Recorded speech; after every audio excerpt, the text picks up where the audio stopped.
महाराष्ट्रात सध्या एक लोकसभा मतदारसंघ चर्चेच्या केंद्रस्थानी आलाय. हा मतदारसंघ आहे नाशिकचा आणि यासाठी कारण ठरतायत ते छगन भुजबळ. नाशकातून छगन भुजबळांना उमेदवारी जवळपास निश्चित झालीय. फक्त अधिकृत घोषणा बाकी असल्याचं म्हणलं जात आहे. पण छगन भुजबळांची संभाव्य उमेदवारी काही नव्या तर काही जुन्या वादांना नव्यानं तोंड फोडतीये. मनोज जरांगेंचं आंदोलन, मराठा समाजाला सरसकट ओबीसीतून आरक्षण आणि या विरोधात भुजबळांनी घेतलेली भूमिका, जरांगेंची मागणी आणि त्याला भुजबळांचा विरोध, या सगळ्यात उफाळून आलेला मराठा विरुद्ध ओबीसी वाद भुजबळांना महागात पडू शकतो. भुजबळांना उमेदवारी मिळाली तरी त्यांना जिंकणं अवघड आहे का? जरांगेंचा इशारा आणि मराठा समाजाची नाराजी भुजबळांना खरंच महागात पडू शकते का? जाणून घेऊयात या व्हिडिओतून. नाशिक महाराष्ट्रातला राजकीय दृष्ट्या महत्वाचा जिल्हा आणि याचं कारण आहे इथं असलेल्या विधानसभा मतदारसंघांची संख्या.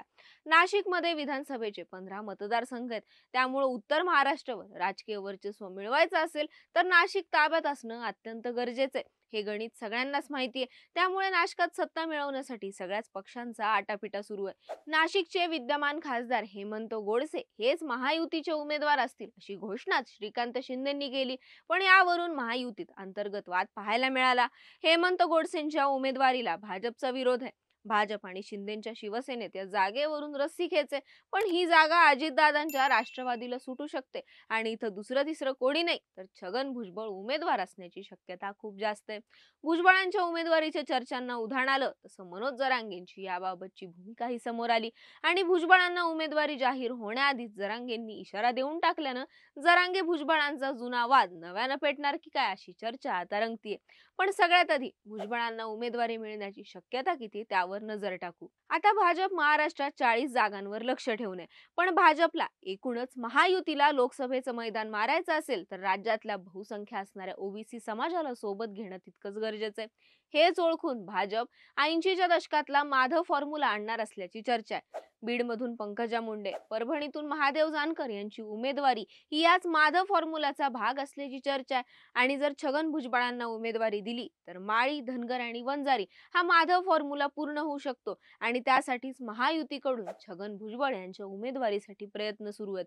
मराठा विरुद्ध ओबीसी वादात छगन भुजबळांनी आक्रमकपणे ओबीसी समाजाची बाजू मांडली आणि ओबीसी नेता या भुजबळांच्या प्रतिमेचा फायदा महायुतीला होणार हे निश्चित.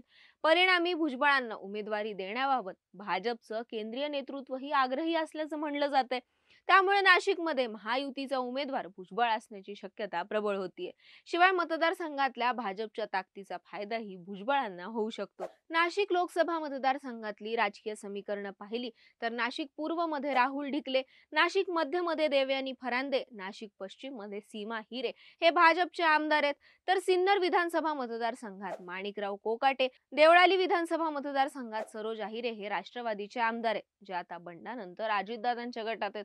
तर इगतपुरी विधानसभा मतदारसंघात हिरामण खोसकर हे काँग्रेसचे आमदार आहेत. त्यामुळे कागदावर तरी महायुतीची ताकद सध्या जास्त आहे. त्यामुळे भुजबळांना उमेदवारी मिळाली तर या सगळ्या गोष्टी त्यांच्या फायद्याच्या ठरू शकतात. आता या भुजबळांसाठी जमेच्या बाजू ठरणार असल्या तरी त्यांची मराठा विरुद्ध ओबीसी वादातली भूमिका कुठेतरी त्यांच्यावर उलटू शकते अशी ही शक्यता आहे. छगन भुजबळ तुरुंगातून बाहेर आले तेव्हा त्यांचा आक्रमक बाणा कुठेतरी हरवला होता. पण जरांगेंचं उपोषण, मराठ्यांना ओबीसीतून आरक्षणाची मागणी या सगळ्यात भुजबळ नव्या आक्रमकतेनं समोर आले. त्यांची ठाम भूमिका, जरांगेंच्या आरेला कारे यामुळे जरांगेंपुढे थंड पडलेल्या सरकारची बाजू सुद्धा भक्कम झाली होती. जरांगेंच्या विरोधात सत्ताधारी किंवा विरोधकांपैकी कोणीही चकार शब्दही काढायला तयार नव्हतं तेव्हा भुजबळ जरांगेंना थेट भिडले होते. परिणामी भुजबळ जरांगेंच्या निशाण्यावर आले आणि मराठा समाजाचाही भुजबळांवर रोष पाहायला मिळाला होता.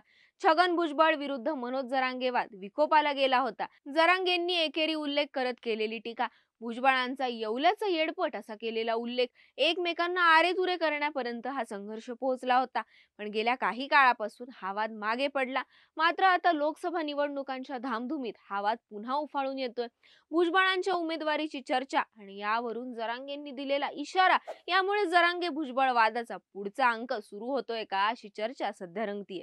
नाशिकमधून भुजबळांना उमेदवारी मिळू शकते यावर माध्यमांनी जरांगेंना प्रश्न केला. तेव्हा मराठा समाजानं कोणत्या उमेदवाराला निवडून द्यायचं हे त्यांनी ठरवावं.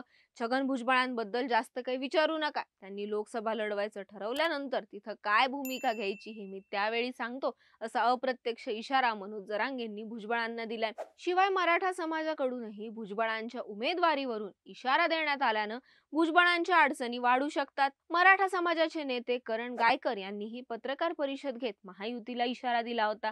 छगन भुजबळांना महायुतीकडून उमेदवारी देण्याचे संकेत आहेत. एखादा नेता एखाद्या समाजाला त्याच्या हक्कापासून वंचित ठेवतो, त्या भुजबळांना महायुतीकडून पायघड्या घातल्या जातात. आम्ही कुठल्याही उमेदवारासाठी पत्रकार परिषद घेत नाही, परंतु जातीयवादी छगन भुजबळ यांनी समाजात वाद लावले, त्यामुळे त्यांना उमेदवारी देऊन पायावर धोंडा पाडून घेऊ नका, असा इशारा गायकर यांनी महायुतीला दिला.